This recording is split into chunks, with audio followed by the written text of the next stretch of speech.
Olá, sou o pastor Carlos McCord, estou aqui em São José dos Campos, no Vale do Paraíba. Espero que você esteja bem e pronto para mais um passeio na vinha do nosso Pai. Estamos ouvindo as palavras do Sermão do Monte. A gente está com Jesus presente nas nossas vidas, como se ele estivesse sentada aqui na sala de estar com a gente.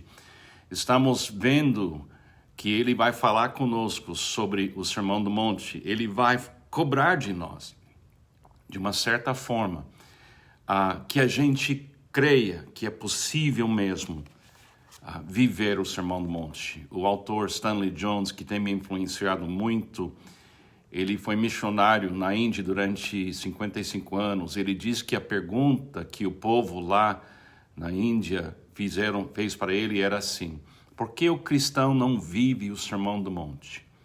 Mas quando Stanley Jones voltou para os Estados Unidos, o país onde ele nasceu, e ele viajou na Europa, na América do Sul, até aqui no Brasil, ele falou que a pergunta que nós temos é essa pergunta: será que é possível viver o Sermão do Monte? Posso fazer essa pergunta para você e para mim agora? Você acredita que aquilo que ele descreveu em capítulo 5, você crê que é possível viver o Sermão do Monte? Você ouviu tudo que ele falou. A gente andou versículo por versículo, vira a face, anda uma segunda milha, ame seus inimigos. Você crê que Jesus nos contou a verdade quando ele nos deu as 9 bem-aventuranças, que são 9 tipos de apoio do amor perfeito que pode expulsar o nosso medo e capacitar a gente a ser sal e luz? Você acredita que o cristão analfabeta consegue viver o Sermão do Monte? Você acredita que a pessoa que tem muitos bens, que tem até riquezas nesse mundo, pode viver o Sermão do Monte? Você acredita que é possível viver o Sermão do Monte se você morar num país comunista, um país capitalista, um país que mais trabalha com o socialismo? Você acha que você é uma pessoa que é crente, que vive num país onde é contra a lei ser cristão, pode viver o Sermão do Monte? Podemos. Mas, em capítulo 6, Jesus nos revela que o problema de viver o Sermão do Monte não é na parte externa que nos cerca. A chave, a capacidade de viver o Sermão do Monte é no mundo interior. O problema não é o governo, o problema não é a cidade onde eu estou vivendo. O problema é entre eu e Deus, em secreto. Entre eu e Deus. E ele nos mostra em capítulo 6, 9 áreas nas nossas vidas onde a gente precisa de 2 coisas: descanso e sendo um com a Trindade, o Pai, Filho e Espírito Santo. Jesus disse assim: venham a mim todos vocês que estão cansados e sobrecarregados, e eu os aliviarei. Tomem sobre vocês o meu jugo e aprendam de mim, porque sou manso e humilde de coração, e vocês acharão descanso para a sua alma, porque o meu jugo é suave, meu fardo é leve.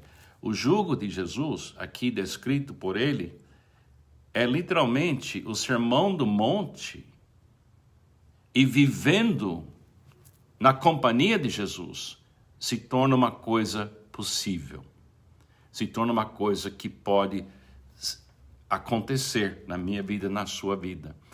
E estamos vendo isso de uma forma bem clara. Também ele orou em João capítulo 17, não peço somente por estes, mas também por aqueles que vierem a crer em mim por meio da palavra que eles falarem, a fim de que todos sejam um.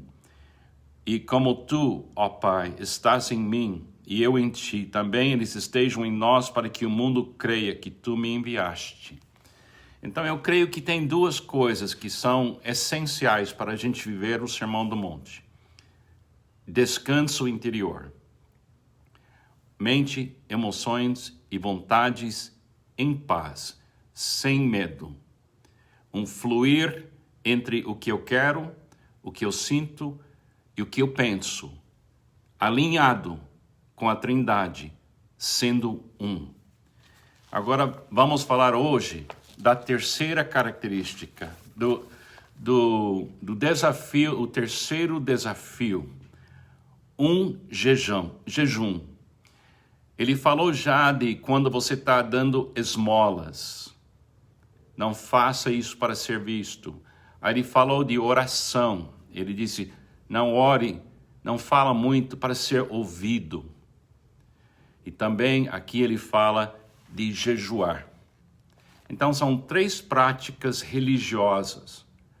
E todo cristão tem que ouvir Jesus falando da generosidade, da oração e do jejum.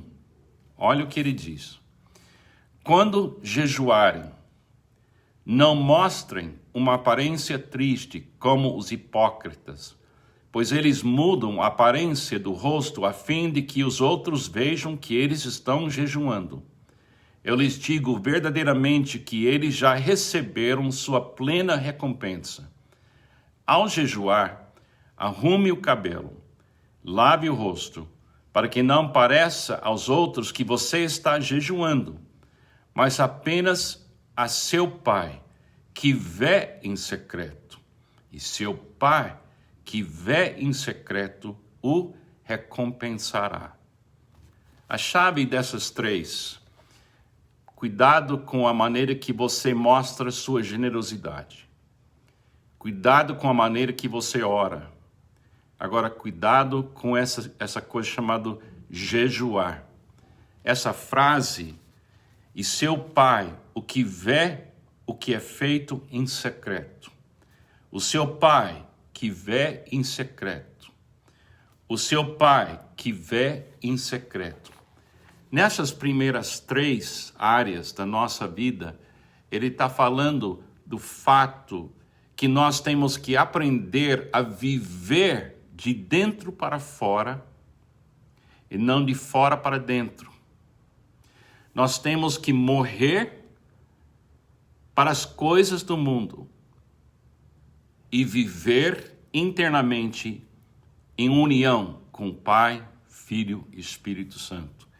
Temos que viver um descanso profundo que diz: Deus é suficiente. Ele me vê de dentro para fora. Ele vai me guiar de dentro para fora. Ele quer que você abra mão daquilo que se vê e confia naquilo que o mundo não vai ver, mas você está vendo. Uma pessoa religiosa, muitas vezes uma pessoa que quer ser visto jejuando, quer ser ouvido orando. Ela quer tirar selfie dela sendo uma pessoa generosa. Ela quer ser visto aqui nesse ato de jejuar como melhor do que as outras pessoas, porque ela consegue controlar os impulsos, os desejos, as vontades que a maioria das pessoas não conseguem controlar. Ela quer ser diferenciada. Ela quer ser uma pessoa que pessoas falam: veja essa pessoa, ela é tão disciplinada, ela é tão espiritual, olha como ela está sofrendo porque está jejuando. Então Deus fala, essa pessoa recebeu a sua recompensa. Se a gente faz o que a gente faz para aplausos e afirmações do mundo que está vendo, então o Pai dirá para nós: você recebeu as suas recompensas. Se lembra no fim do Sermão do Monte, onde a gente está chegando nas próximas semanas, Jesus disse que algumas pessoas vão chegar perante ele falando: no seu nome expulsamos demônios e no seu nome a gente fez muitos feitos que todo mundo viu, e é evidente que a gente realmente é uma pessoa de grande valor no seu reino. E Jesus vai falar para essas pessoas: eu nunca conheci vocês. Por quê? Porque onde Deus nos conhece é aqui dentro. E onde você vai conhecer Deus é aqui dentro. O santuário é você. E o que está definindo você é o que está acontecendo em você.